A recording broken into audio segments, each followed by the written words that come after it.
This episode of Techno Buffalo is brought to you by lynda.com. Hello, Internet, and welcome back to another episode of Ask the Buffalo, the show where you can ask me, Ashley Esqueda, any question you might have in the wide world of technology.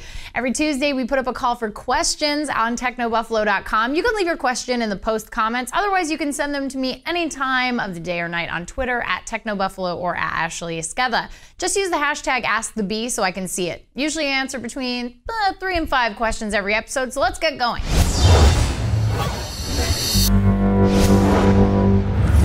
At It's a Christian 1 asks, why isn't anyone challenging the iPod market? It seems like Samsung was the only one a few years ago and Microsoft gave up. This is a really interesting question. I've actually been getting a lot of questions about when's the new iPod coming out and all these other questions about iPods and competitors and things like that. And really the answer is personal music players are a little bit cannibalized by phones. So Microsoft didn't really give up. They just started making Lumia devices and they started making Windows phones. And Samsung also same thing. They didn't really, it's one of those weird industries where it's kind of dying off because people say, you know, well, for $179, I can buy a Moto G, and that's a personal music player and also a phone. I don't really even know a lot of people anymore with an iPod. So for me, I think a lot of people are just using their phones. At T. Moriani asks, are curved display smartphones and TVs really required? I mean, how does it add value to the user? Also, another great question. Now, we were just at CES, and curved televisions, I will fully admit,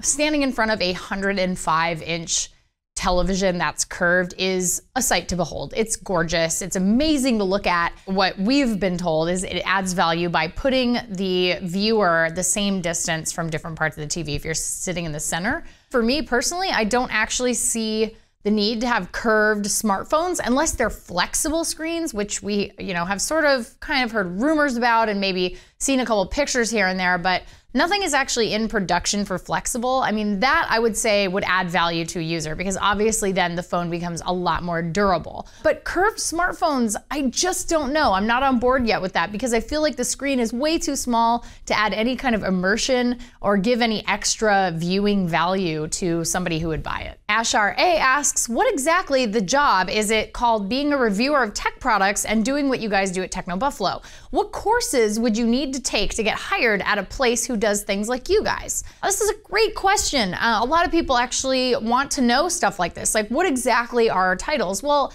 here's the honest answer. All of us have really different titles and do really different things, even though we all kind of have been known to write for the site. So somebody like Brandon, for example, writes for the site all the time. But me, on the other hand, I'm a senior content producer. And so while I focus more on video, sometimes you might see me write something on the website. It really depends on what you want to do. And honestly, I think that really, truly in my heart of hearts, if you love doing something, you can bring it into a hobby that you enjoy. So for example, I love hosting and I love video. And I'm able to sort of translate those skills into working for Techno Buffalo and host and make video for the site. So whatever it is that you like to do, whether it be writing, maybe you want to go to business school, you want to help run a website, maybe you really like social media, you can use those skills and go to school for those things and then translate them into working for a site like Techno Buffalo. At C to Grafenreed says, do you think it is more likely to see Apple release a smartwatch or smart TV this year? Definitely a smartwatch. I think we should just not bury the lead on this. I think the smartwatch is the obvious choice for a few different reasons. Number one, we've heard a lot more rumors about the smartwatch. Of course, we've been hearing about this Apple Smart TV for a while now, but there really haven't been any kind of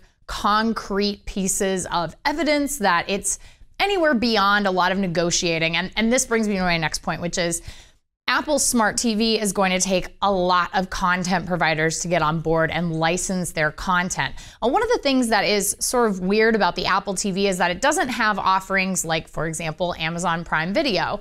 You would be able to get that on a set-top box like a Roku, but not on Apple TV. And I think Apple is really having that sort of tough time negotiating with Hollywood studios. Number one, because Hollywood is notoriously scared of moving forward and technology and innovation generation, and I think it freaks them out that we may not be watching TV traditionally anymore in the next few years. But secondly, the other part of it is that there's a lot of licensing deals that go into, and a lot of livelihoods that go into business deals like this. So I think the smart TV is still a little ways out. Seeing how Apple has handled MP3s and music and also books has sort of been a point of hesitation on the behalf of the studios. So that's my guess. I can't say for sure. So that's why I would say definitely we'll see a smartwatch before a smart TV. I gotta take 1 second to thank our friends and sponsors at lynda.com. You can learn it at lynda.com. It's an online learning company with more than 77,000 video tutorials that teach software, creative, and business skills. Membership starts at just $25 a month, and you get 24/7 access to high-quality video courses taught by expert instructors with actual real-world advice. Videos range from bite-sized tutorials all the way to comprehensive courses in subjects like web design, programming, photography, business animation, and more. There's a huge variety. We have a special offer for fans if you want to check out lynda.com. You get a free 7-day trial by visiting lynda.com/technobuffalo. They add new courses every week, so it's always a great time to start. That's lynda.com/technobuffalo. That's it for this week's Ask the Buffalo. Thank you so much for watching. Please give the show a thumbs up if you enjoyed it. We really appreciate that. And if you want to learn more about all the latest and greatest technology, you can always go to technobuffalo.com. I am Ashley Esqueda, and until next week, we'll see you guys next time.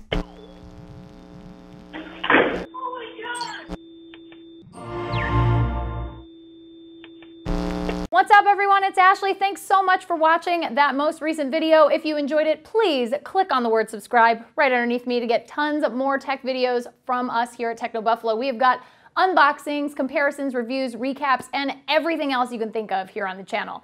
If you're in the mood for more technology, just click right over here to check out some of our most recent videos. See you next time, humans.